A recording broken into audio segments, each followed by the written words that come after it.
there are certainly types of states that are available to you that are much bigger than you might suspect at any given moment. And the interesting thing about Big Mind is it's one of a series of states that human beings are said to have, in a sense, ever-present access to. And Big Mind, in a sense, is sort of the most important, let's put it that way. It's ever-present consciousness, it's Godhead, it's Tao, it's the abyss, it's the unqualifiable suchness of this in every moment. And as we were saying the last time we were together, one of the interesting things about it is it's really sort of the only thing you've ever really deeply known. All the other phenomena have changed. We were saying, you can remember that you were around last week. You were doing something last week, right? Yes. Everybody, yeah, I remember last week. What? You don't know. All you know is that I am was there. And that fundamental ever-present I amness is that fundamental condition upon which everything arises, including your own finite self. So having that ever-present condition, getting a little glimpse of that, getting a taste of that pointed out, is a very, very profound kind of reorientation and remembrance of this fundamental birthright that belongs to literally every sentient being. So there's a few of you that didn't get it, you're going to go, well, I want to take that class again. And we'll come back and keep working with it. And it's something that we'll continue to clarify. And there are many, many different paths to this. One of the reasons we like working with Genpo and Diane and John Kessler and some of the people that are working with that process is that it is a relatively quick and straightforward introduction to your original face. The traditions maintain that there are several states of consciousness that are indeed ever-present. You have access to a human being, now we're talking, not sentient beings. All sentient beings have Buddha mind, or Godhead, or spark of absolute spirit. That's the definition of being a sentient being, being an individual holon, all the way down. Quarks, atoms, Republicans all have a spark of that awareness. Is proof of God's greatness, if ever there was one. Now, we, of course, love Democrats and Republicans because we are integral. I have to explain that. What we want to talk about, though, a little bit is the difference between states and stages. States of consciousness and stages of consciousness. And we're going to find in particular there are at least two different kinds of stages. The first kind of stages are found throughout all of the meditative traditions. You can find them in St. Teresa of Avila when she talks about the 7 interior castles and then defines these 7 stages of experience that she has. You can find them in the contemplative texts the world over. There's another kind of stage that is really a discovery of the modern West. You find it literally no place in any tradition except starting about 100 to 200 years ago, a certain kind of research that is one of the West's great contribution to psychology. And these are the stages that have indeed been investigated by people like Jane Lovinger and Claire Graves and Abe Maslow and Piaget and so on. We'll come back and talk about those. Those kinds of stages, there are many different aspects to them, but a part of them are intersubjective. And so they don't show up in meditation or contemplation. You can sit on a Zen mat for 20 years, and you will never see a thought that says, this is a moral stage 3 thought, and this is a moral stage 4 thought. Oh, there goes a yellow thought. Oh, there goes a red thought. It's just not going to happen. Those stages have to be discovered by a particular type of inquiry. And it's kind of research. Once they're discovered, you can look at your own mind and go, well, by gosh, I can see that these kinds of things do indeed tend to exist. So it's a real crucial issue for any form of integral psychology and especially integral psychotherapy that we take into account states and both kinds of stages. Because you won't get both kinds of stages in any tradition that's out there. So every tradition out there up to this point is not quite integral. And so that's one of the things we want to take into account. So I'll come back and circle back or talk a little bit about these in a little bit more detail. But I wanted to set that up a little bit. And I'll talk just a few more minutes about states and these two kinds of stages, and then we'll zero in on some of these particular issues. The general notion of states and stages, you find that model going all the way back as early as Vedanta and Vajrayana. And it's one of the really great, the Vedanta, the simple Vedanta model is one of the really primordial, absolutely best, small, succinct psychological models you can find. And Vajrayana agrees with it. The Vedanta model is very simple. It has 5 levels or stages called the sheaths. It has 3 states, and it has 3 bodies, or 3 energies.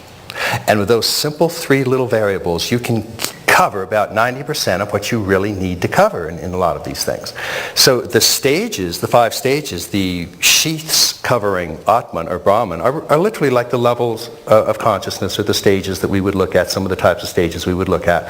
And it goes from the Annamaya Kosha to the Pranamaya Kosha to the Manomaya Kosha to the Vijnanamaya Kosha to the Anandamaya Kosha. That basically means that from food to emotional sexual energy to early mind to higher mind and then to transpersonal bliss mind. Those are conceived as sheaths around your own self. So that big mind that you were introduced to, one of the reasons that you don't always remember it is that there are these 5 sort of layers over it, and you start paying attention to something that's going on in one of those 5 layers, then all of a sudden you forget ever present. And that's okay. That's sort of how the game gets going. It's kind of fun. So those are the 5 levels or sheaths. And you can use the 7 chakras, they're very similar, instead of the 5, and you get essentially the same thing.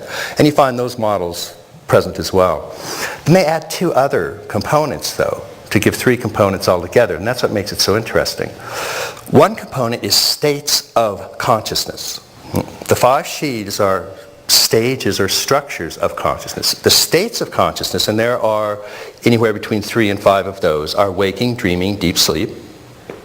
They then add 4th, Turiya, the ever-present witness, and there's a 5th, Turiyatita, which means one taste. So these states can have different stages in them. And they were smart enough to see that. They were smart enough to see that if you're in a dream state at night, you can actually have 2 or 3 of these levels operating, 2 or 3 stages operating. So that's a very, very profound insight. And then they add a 3rd component, which is even more profound. And that's that every mind has a body. So every state or stage of consciousness has an energy associated with it, an energetic component. And they call it either prana, or they sometimes call it bodies. They sometimes call it wind. The Tibetans call it wind, lung, R-L-U-N-G. But so the idea is that the waking state must have a body to support it, the waking state mind, and it does. It has a gross body. And then if you're in a dream state, or in a bardo, or in a meditative state, and you're in a subtle state, it has to have a body, and that's the subtle body. It's an actual energy that supports that consciousness. And even in the causal, deep, formless sleep, there's a very, very subtle body. And the Tibetans actually call it gross, subtle, and very subtle. And Vedanta calls it gross, subtle, causal. And that's a causal body. It's a fine, fine, all-pervading energy or feeling. So you can actually have a whole series of feeling energy components going with the cognitive components. This is going to come back to what you're talking about. So it depends on just where you want to feel yourself in relation to the cosmos. So if you feel yourself in this physical body right here and right now, which is a good place to start, we don't want to forget that, then you're in the gross body, which is a nice thing to have on occasion, if it's not running a fever. Then it's that, but you can actually feel yourself right there. Now if you move into a subtle body, it starts to get more interesting. Subtle body is something you have in the dream state, for example. In the dream state, a lot of very interesting things are happening. You can fly, you can move around. It's a very plastic, expandable condition. And in the Bardo realm, if you are making that trip, the traditions that believe in that believe that this is the car you're driving in that journey. So the subtle body is what takes you from gross body to gross body in terms of reincarnation. And then, so you can feel the subtle body expand. And this is where we kind of live our energy. If you're feeling relaxed now, you can feel your subtle body kind of expand, include. We get very loving and very open, which is very, very nice. And then if somebody, like criticizes the integral model or something, and then, but I'm bigger than that.